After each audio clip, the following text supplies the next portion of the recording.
Marsha? There you go. Come on up.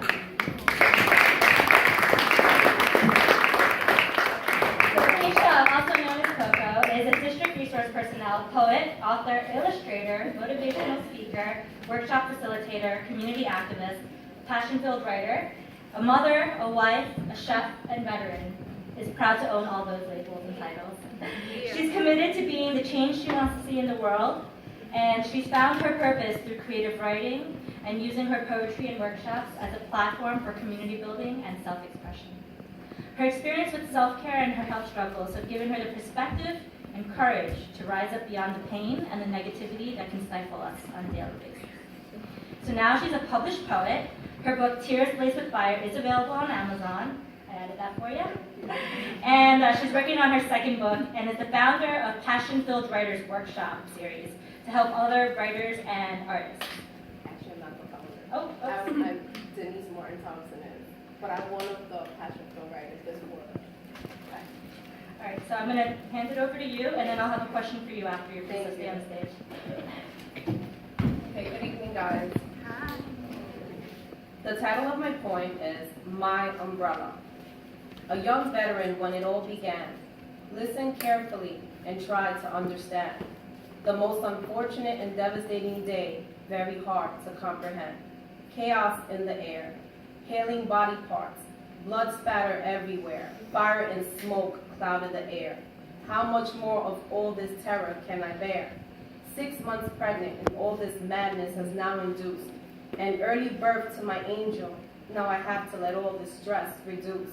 As everything is closing in all around me, a fear I can't describe. Shaky and confused, I feel as if I'm going to die. My head and heart hurts. I'm crying and realizing it only makes this situation worse. Nobody can ever truly understand what 9/11 did to my family, friends, and I. Unless you went through it, you won't stand a chance. I've developed true anxiety and depression, not this PTSD bullshit. All these panic attacks just brings me back to that doomsday of black. With lots of prayer and faith like a knot, it has all been undone.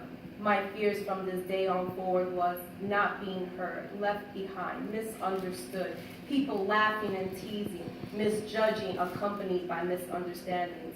All of this behind my back. I've tried so hard to cover all my inner and outer scars. Now realizing my scars are my victory and stands for my true bravery out of all this treachery. I'm finally confronting my inner brick wall, my choice of breaking it all. Realizing there's no reason to hide what I've been through and keep deep down inside. Now I curve a path where my goals I own. I believe in myself and of my dreams. The things I lost in battle weren't physical things, but characters of myself. I'm so grateful I didn't lose my bravery to carry on. I jumped into anything with my weapons blazing, no fear.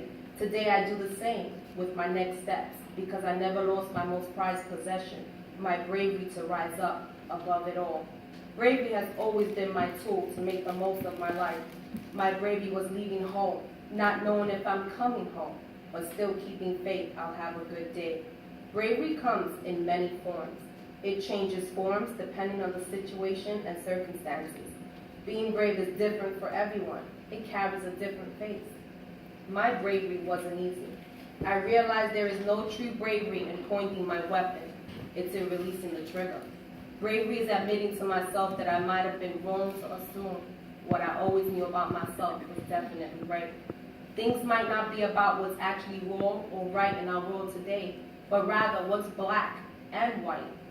Bravery is disagreeing with normality, arguing with morality that was put forward by our society. My bravery did create an inner depression, an oppression that stole my faith once. It constantly stabbed me just to see me bleed, making wounds that scarred my life. Destruction is its mother and death its father. It terrorized my soul and haunted my dreams. It sent me false hope through a pill. Thank God it made me ill, coming to the conclusion I was allergic, all in God's will. The bottle was my next escape. Now I controlled this thirst with faith. It destroyed many of my goals and I couldn't run or hide. Finally one day I opened my eyes and confronted it, letting it know I'm not its prey. It tried to blur my vision in a very twisted way. It tried to seek the destruction of me, but I didn't feed it. I conquered the beast with bravery and survived the Great Depression. Prayer and hope is what leaded the way. I clinged on to every word and consistently prayed. I'm a woman who keeps her head high. My stamina and courage is what many admire.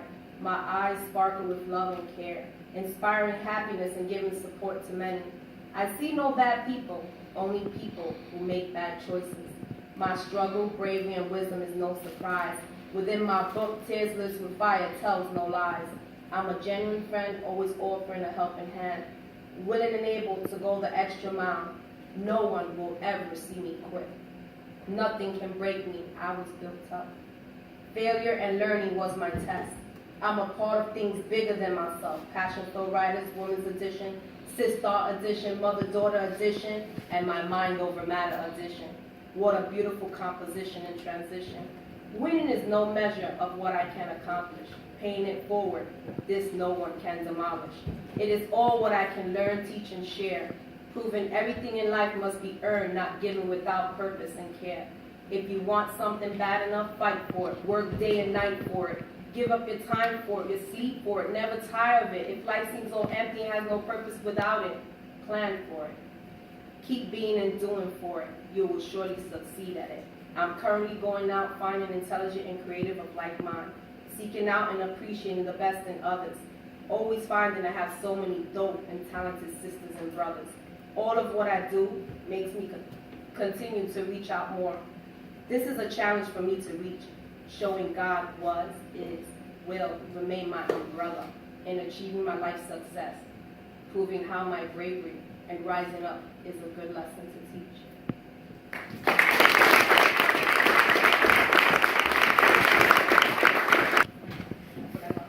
It's okay, that was a great piece. Thank I really you. like how you're talking about choice and having purpose in the direction that you take your life. So, I mean, there aren't bad people, there's people who make bad choices.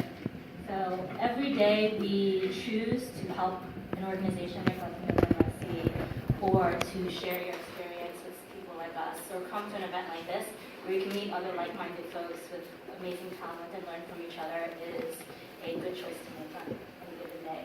So my question to you actually is about Passion Flow Writers Workshop, and I want to see if you could share a little bit about what they do, and maybe it might be a good resource for some of the other artists out there today. That sounds great. Well, Passion Flow Writers was created by one of my childhood friends called Denise Martin Thompson, the Passionate One. When we were little, we always talked about doing something where we can help others release their pain, anger, pleasure, passion, whatever it may be that you enjoy in life. So she created the women's edition, which is myself, Coco, it's Sweet Honey Dip, Sweet Water, and the Passionate One. We get together and we write together. We all self-published a book in April. We did our coming out in August. Each of us released something in life that we wanted to share. Mine was Tears Laced with Fire. The other three have their books also. We also host workshops at the Carrie Wine and Bar in Manhattan, and we each do different workshops. Mine is, what I rise up to is Mind Over Matter. In life, I always felt like I couldn't love myself enough, that I could overcome the challenges I had in life with health. I suffer many different illnesses that you probably can't see just looking at me, but inner. But when I decided to finally let go, release, share, sharing is caring, it really is, to see that, somebody else might be going through what you're going through. I decided to write the book to show that when you love yourself, you can love others and help others. So we all do different workshops on Saturdays, and we teach how to release your pain, your anger, your passion. And currently my next workshop will be on November 5th, and it's called My Safe. I'm teaching you how to build a safe. So we're transitioning negativity into positivity. So I work one-on-one, and then everybody who's at my workshop will be concluded in my next book, which is A Little Bit of Sugar.